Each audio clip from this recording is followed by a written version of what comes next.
कष्ट बहुत है, तो उसके दरवाजे पर जाकर इस माथे को थोड़ा सा झुका लो।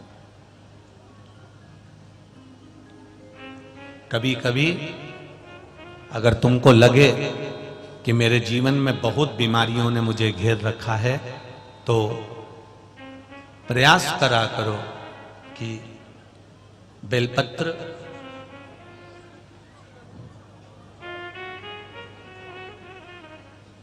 जो ये बेलपत्र होती है, इस बेलपत्र की जो ये डंडी होती है, इस बेलपत्र को अशोक सुंदरी वाली जो जगह होती है वहां पर इसका चढ़ाकर डंडी का जो भाग है वो शिवलिंग की ओर हो जाए, और यहीं से जल चढ़ाते चढ़ाते चढ़ाते चढ़ाते अशोक सुंदरी से जल चढ़ाते चढ़ाते ओमकार जैसा, ओमकार जब हम अशोक सुंदरी से चालू करेंगे तो वो जल पहले गणेश जी के पास जाएगा, फिर वापिस अशोक सुंदरी के पास आएगा, अशोक सुंदरी से कार्तिकेय के पास जाएगा, कार्तिकेय से महादेव के पास जाएगा।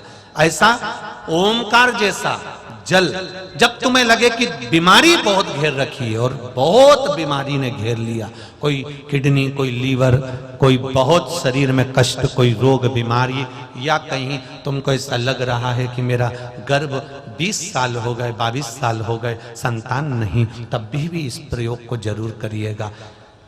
डंडी का मुख शिवलिंग की ओर, पत्ती का मुख अशोक सुंदरी की ओर, जल चढ़ाते समय अशोक सुंदरी से धार चालू कर कर गणेश जी पर, गणेश जी मालूम है ना सबको कहां गणेश जी होते हैं, कहां कार्तिकेय होते हैं, एक बार समझ लो उसको भी अच्छे से।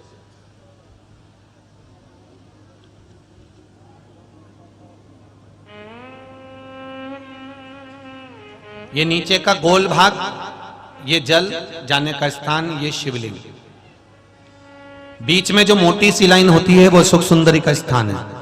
शंकर जी के राइट में जहां से पानी नीचे गिरता है उसके कोने पर गणेश जी का स्थान, इधर कार्तिकेय का स्थान। ये शिवलिंग, ये जो गोल भाग है ये माता पार्वती जी का हस्त कमल है। ऊपर से जो बूंद बूंद जल कलश में से गिरता है वो शंकर भगवान की 5 लड़कियां, जया, विषहरा, शामरीवारी, दौतली और देव, ये शिव जी की 5 लड़कियां ऊपर से जल की बूंद गिराती हैं। हम जब भी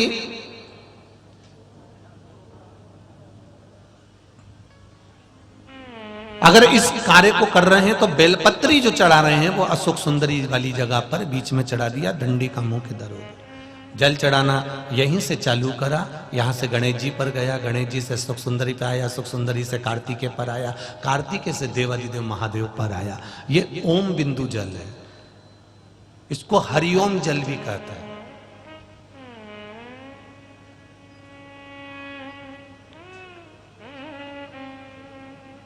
उज्जैन महाकाल में भगवान शंकर को सवेरे सवेरे सबसे पहला जो जल चढ़ता है वो हरिओम जल चढ़ता है। आप कभी भी उज्जैन वालों से जाकर पूछना,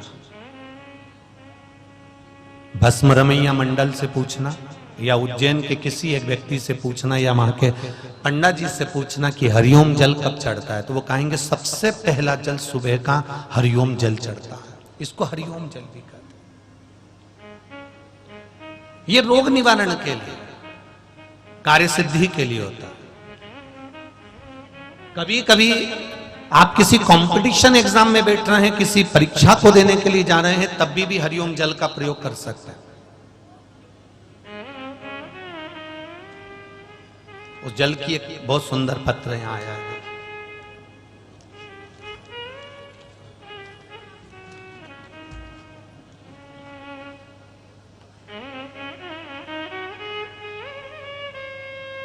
मेरा नाम दीपिका बोकड़े, दीपक बोकड़े, खेड़ी साउलीगढ़, जिला बैतूल, तहसील से आए हैं। कहीं बैठी हो तो हाथ हिलाइएगा, कहीं बैठी हो तो अवश्य हाथ हिलाइएगा, जहां भी बैठे हो। एक तो भीड़ बहुत ज्यादा है दादा, इतने भक्तों में देखना भी भारी है। दिख गई क्या? है? अच्छा पीछे हो, ठीक है। दीपिका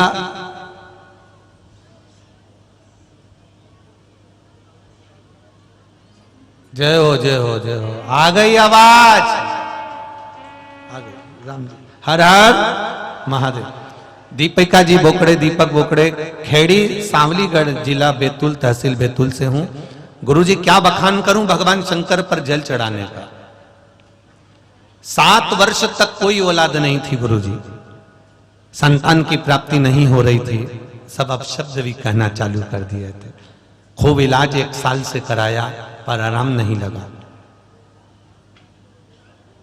गर्भाशय में, बच्चेदानी में एक गांठ भी हो गई थी जिसका ऑपरेशन भी कराया पर संतान का सुख नहीं आया।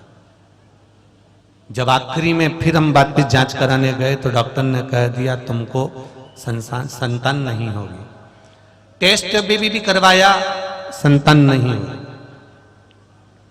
तब हमने, मेरे पिताजी रोज आपकी कथा टीवी पर सुनते हैं, तो उन्होंने कथा सुनी और मुझे बताया। मैंने कथा सुनना प्रारंभ करा। सफेद आंकड़ा की जड़ मिलने में देरी हो रही थी पर शिवजी को जल चढ़ाकर मैंने पानी पीना चालू कर दिया। शंकर भगवान का स्मरण करा, पशुपतिनाथ व्रत प्रारंभ कर दिया और बाबा की कृपा से मेरे घर में 7 वर्ष तक जब संतान नहीं हुई और डॉक्टरों ने भी हाथ ऊंचे कर दिए, टेस्ट बेबी से भी कोई लाभ नहीं हुआ, तब बाबा ने मुझे 7 वर्ष के बाद एक बेटी का जन्म मेरे घर में करा दिया। ये शिव तत्व, ये शंकर, ये ओघड़ी, ये दयालु। बेटी का फोटो भी उन्होंने लगाया। बैठिए। श्री शिवाय नमस्ते। हम